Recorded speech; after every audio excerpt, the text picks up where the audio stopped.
my father came from Japan in 1905. He was 15 when he immigrated from Japan. He worked until he was able to to actually build a store. Let me tell you a story in the form of a dream. I don't know why I have to tell it, but I know what it means. Close your eyes, just picture the scene as I paint it for you. It was World War II when this man named Kenji woke up. Ken was not a soldier.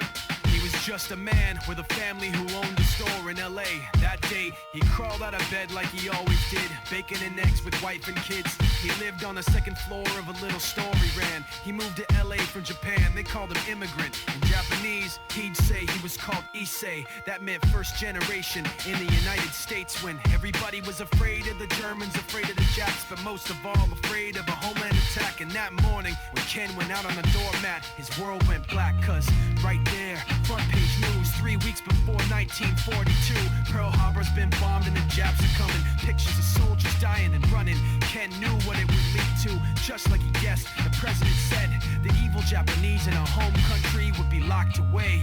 They gave Ken a couple of days to get his whole life packed in 2 bags.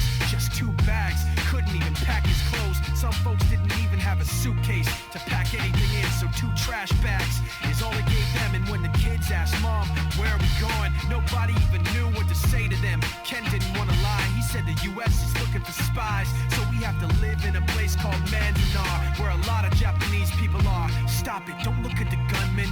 You don't want to get the soldiers wondering if you're gonna run or not, cause if you run then you might get shot. Other than that, try not to think about it. Try not to worry about it being so crowded, cause someday we'll get out. Someday.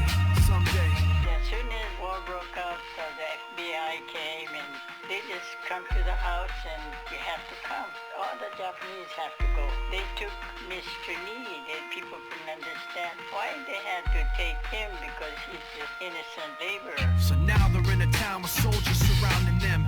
Every day, every night, look down at them. From watchtowers up on the wall, Ken couldn't really hate them at all. They were just doing the job, and he wasn't gonna make any problems. He had a little garden, vegetables and fruits that he gave to the troops in a basket his wife made. But in the back of his mind, he wanted his family's life saved. Prisoners of war in their own damn country, what for? As time passed in the prison town, he wondered if he'd live it down if and when they were free.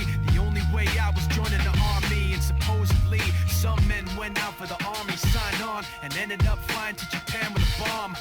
That 15-kiloton blast put an end to the war pretty fast. 2 cities were blown to bits.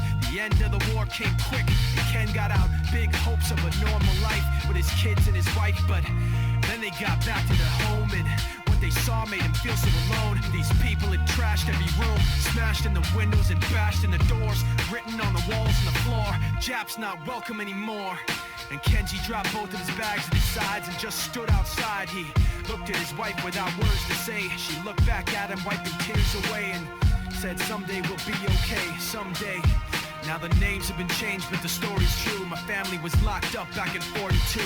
My family was there where it was dark and damp, and they called it an internment camp. When we first got back from camp, it was pretty bad.